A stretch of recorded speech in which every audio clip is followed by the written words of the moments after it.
Hello everybody, this is Stephen Hankins. I'm going to show you how to tie a last chance cripple. Became a real believer in this pattern in July this year, my annual pilgrimage to the Conejos River, southern Colorado.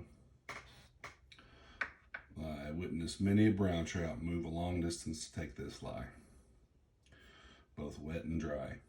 So I'm starting off with UTC light brown, or excuse me, UTC brown 70 denier. Start off with thread base. So this is a cripple. So we have a trailing shuck of tan Zelon. Don't want it to be too long.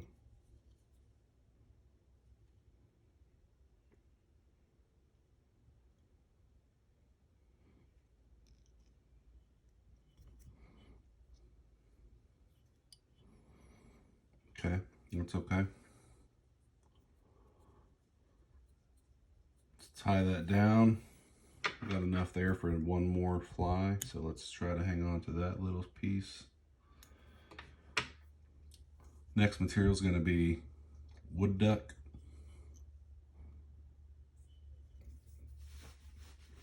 Two fibers of wood duck on the tail.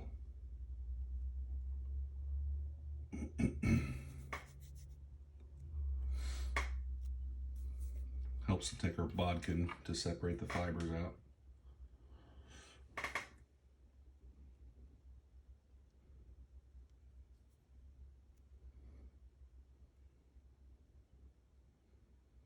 Okay, don't know if you can see that.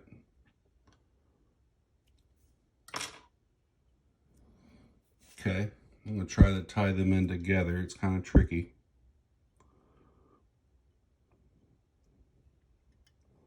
We'll see what we can do.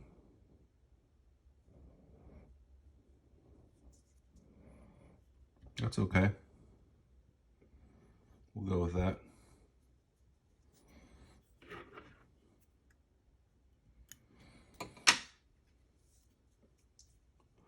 Tying this on a 2X long fine wire dry fly hook.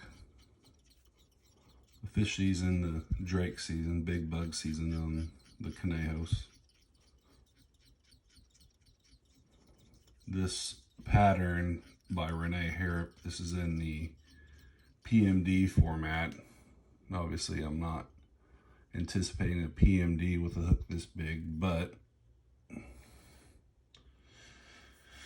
I like the format, I like the colors, and the trout like them too.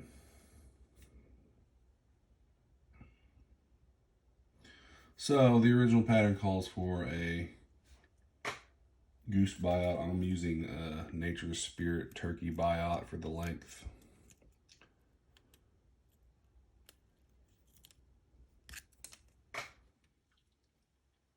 So we'll moisten down the biot. Biots can get brittle. I prefer to tie mine with the barbed side of the biot showing rather than the translucent segmented side.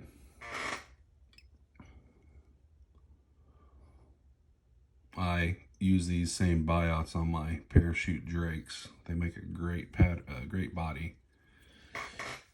So when using biots, I also like to put a small bead of super glue down. Just biots can get brittle, so a little extra security and durability on our fly there. Let's smooth out some of that super glue. If a little bit seeps through the biot as we wrap, that's okay. Attach our hackle plier. Okay.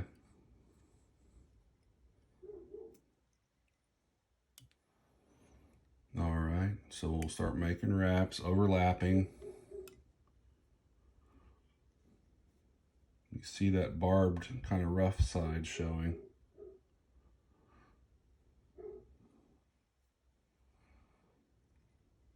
So this is also the side of the biot that I use on my rusty spinners.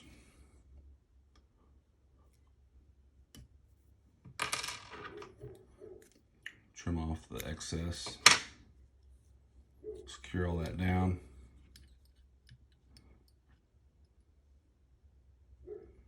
Okay, next step is to take some PMD Superfine. You can see how I cut the corner off the baggie. That cuts out a little bit of a step in opening the bag and digging into it and getting it out. I always say this with Superfine, it's a lot easier to put it on the thread than it is to take it off. So put it on sparingly.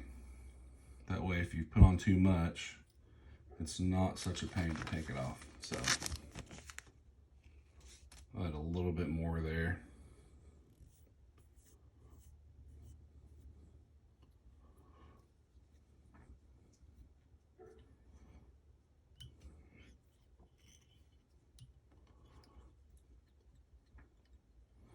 Always try to remember to leave a little bit of hook shank, bare hook shank in front of the eye.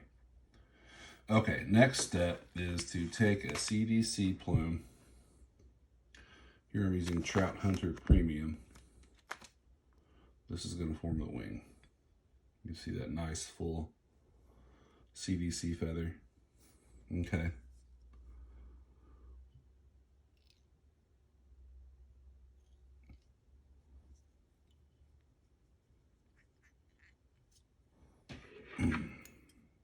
Trim that off, leaving a little tuft coming over the dubbing ball there. Okay. So next step is to hackle it. Now, the original pattern calls for grizzly, I believe, but I have this nice looking Cree saddle that I've been using, and I'm just going to keep using it. I like it. Don't think the trout really mind. In fact, maybe they prefer a Cree, just for the same reason that I do. Okay. Not a whole lot of feather left, so I'm going to use my Hackle plier. Now, another tip, you can manipulate the way that you want your hackle to turn by pulling on the fibers. So if I wanted it to turn concave facing the hook eye, I would grab this side. That way it would manipulate which way the hackle goes whenever I make that first wrap. So you can see how it angles it the proper way.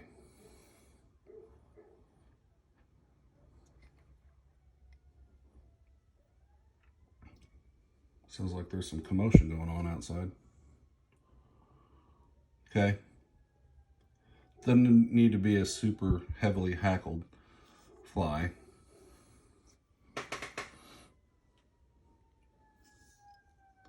I had lots of brown trout in the meadows section. Take this both dry on the surface and wet a few inches below the surface. So it's just a really good pattern. I highly recommend you tie some and fish them. Okay, so we want to put a few wraps right under that wing and stand it up. Okay, that'll work. Now come back just behind it. Now, using UTC, you can either twist it clockwise to cord it, make the diameter thinner, or you can twist it counterclockwise, and that flattens it out for in the event that you're doing a split thread dubbing technique or something like that. So anyways, put a 3 or 4 turn whip finish right there. Grab our bodkin and settle down the knot. Okay, there we go. It's looking okay. Come in carefully. Trim out the thread. There we go. That is the last Chance Cripple. Again, I recommend you give it a try. Might be pleased with it. Looks okay. Now let me show you how I put in the thread sealer. I like to run it down the hackles into the knot.